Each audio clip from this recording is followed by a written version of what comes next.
यदि आप नए हैं तो इस चैनल को सब्सक्राइब करें और सफलता पाने के लिए डिक्टेशन का अभ्यास करें। डिक्टेशन शुरू होता है अब। Ready, start. महोदय, तो क्या आपस के छोटे मोटे झगड़ों के लिए हम डंडे और पत्थरों का उपयोग करेंगे और एक दूसरे की नेक नियति, उनकी प्रसन्नता और उनके विचारों का ध्यान नहीं रखेंगे? मैं जानता हूँ कि जिस समय इस योजना के विषय में विचार हो रहा था और रुपये पैसे की कमी के कारण कुछ लोगों को इस बात का संदेह था कि इसको किया जाए या नहीं, उस समय राजस्थान और मध्य भारत ने करोड़ों रुपये जमा करके अपना उत्साह प्रदर्शित किया। इससे लोगों में केवल उत्साह को ही प्रोत्साहन प्राप्त नहीं हुआ, बल्कि उनमें सहयोग की भावना का भी विकास हुआ, क्योंकि इतना बड़ा काम यदि ऐसी भावना पर नहीं तो और किस भरोसे पर हाथ में लिया जा सकता था। मैं चाहता हूँ कि आप में से हर एक इस काम को अपना काम समझें और इसमें यथाशक्ति सहायता करें और इसको पूरा करा दें। कल मैंने सुना और मुझे यह देखकर प्रसन्नता भी हुई है कि आप लोगों ने यहाँ पर किसी एक ही स्थान से नहीं बल्कि सारे भारतवर्ष से आदमियों को बुलाया है और वे आकर काम कर रहे हैं। बहुधा ऐसा होता है कि ऊंचे ऊंचे पदों पर बड़े बड़े अधिकारी दूर दूर से आते हैं, पर जो काम कठिन समझा जाता है उसको स्थानीय लोग ही करते हैं। इसके विपरीत मैंने यहाँ यह भी देखा कि केवल ऊंचे पदों पर ही नहीं बल्कि पत्थर मोड़ने तथा पत्थर काटने जैसा ठेठ मजदूरी का काम, जो कठिन काम होता है, मद्रास से लोग आकर कर रहे हैं। यह हर्ष की बात है। वे तो मजदूरी के लिए ही आए हैं, परंतु इतनी दूर से आने जाने में उनको सारे देश का ज्ञान हो जाएगा और जितने दिन वे यहाँ रहेंगे उनका यहाँ के लोगों से प्रेम और संपर्क पैदा हो जाएगा, जो सारे देश के लिए अत्यंत आवश्यक है।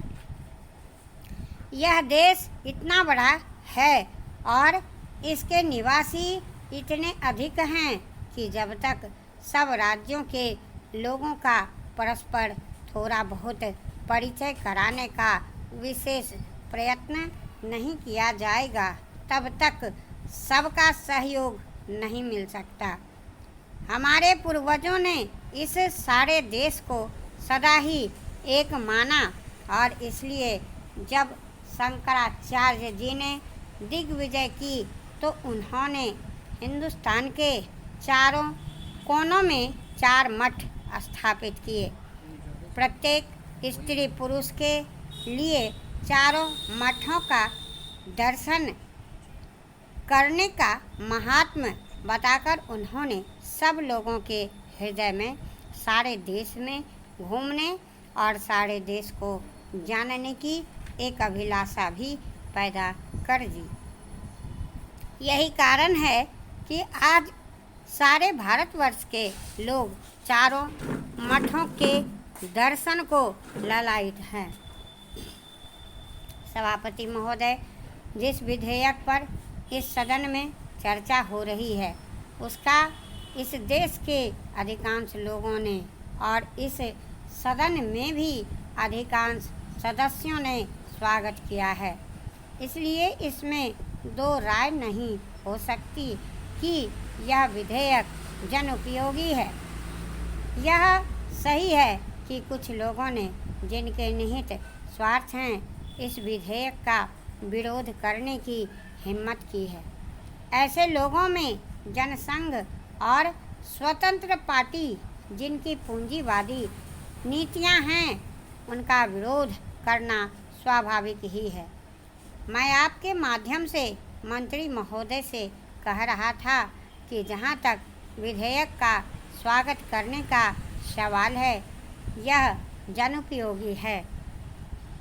जहां मैं इस विधेयक का स्वागत करता हूं, वहां यह भी निवेदन करना चाहता हूं कि इस कानून को सफल बनाने के लिए जैसा प्रधानमंत्री ने सदन में अभी कहा, जो लोग इसका स्वागत करते हैं उनको नेक नियति और ईमानदारी के साथ काम करना चाहिए। हमारे देश ने गरीबी को दूर करने के लिए पंचवर्षीय योजनाओं के जरिए से योजनाबद्ध तरीके से विकास के कार्यक्रम को चलाने की नीति अपनाई है। विधेयक के सिलसिले में जहां यह विरोध किया जाता है कि इस विधेयक से एक डिक्टेटरशिप पैदा होगी, अधिनायकवाद होगा, वहाँ मैं यह निवेदन करना चाहता हूँ कि यह विधेयक उन लोगों पर जो पूंजीवाद के जरिए से, एकाधिकार के जरिए से हम पर नियंत्रण रखना चाहते थे और जिनकी पूंजी इस विधेयक के अभाव में बैंकों के माध्यम से बराबर बढ़ती जा रही थी, रोक लगाता है। उनकी नीतियों का परिणाम यह हुआ, देश के चंद लोगों की पूंजी जो इन बैंकों के स्वामी थे बेतहाशा बढ़ गई। हमें मालूम है कि आज़ादी के बाद देश में बिरला और टाटा की पूंजी किस प्रकार से कई गुनी बढ़ गई है। इसलिए कांग्रेस पर यह इल्ज़ाम लगाया जाता है कि उसके राज्य में मालदारों की मालदारी बराबर बढ़ती गई है। इसको कम करने के लिए कांग्रेस के फैसले के मुताबिक यह कदम उठाया गया। यह कदम स्वागत योग्य है, लेकिन जहां इस कदम का स्वागत करने की बात है, वहां इस बात की ज़रूरत भी है कि यह विधेयक खाली कागज़ों में ही न बना रह जाए।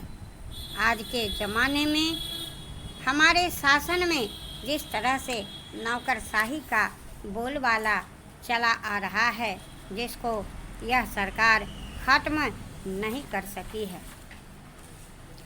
सभापति महोदय, मैं निवेदन करना चाहता हूँ कि सबसे बड़ी आवश्यकता इस बात की है कि इन बैंकों में इन नौकरशाहों को न रखकर उनके संचालन के लिए ऐसे लोगों को रखा जाना चाहिए जिनका बैंकों के राष्ट्रीयकरण में पूर्ण विश्वास हो, क्योंकि किसी संस्था में जब उस संस्था को चलाने वाले लोग ऐसे नहीं होते जो संस्था के कार्यक्रम में विश्वास रखते हों, तब तक यह संस्था कभी सफल नहीं हो सकती।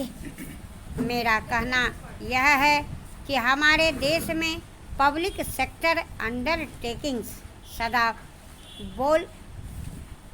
अंडरटेकिंग से जो फेल्योर हुई है, उसका कारण हमारी नौकरशाही रही है।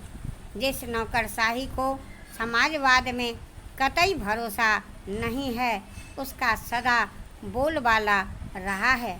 इसका परिणाम यह रहा है कि एक और तो इस देश में छोटे छोटे मामलों में बराबर देरी होती गई है, फैसले नहीं लिए गए हैं, और दूसरी ओर उसके होने वाले फायदे से गरीबों को दूर रखा गया है। बैंकों के राष्ट्रीयकरण के बाद इस बात की आवश्यकता है कि बैंक गांव में जाते। आज तो बैंक एक तरह से शहरों के एकाधिकार हो गए हैं, जिसके कारण वहीं पर सारे उद्योग पनपते जा रहे हैं। शहरों की आबादी बढ़ती जा रही है।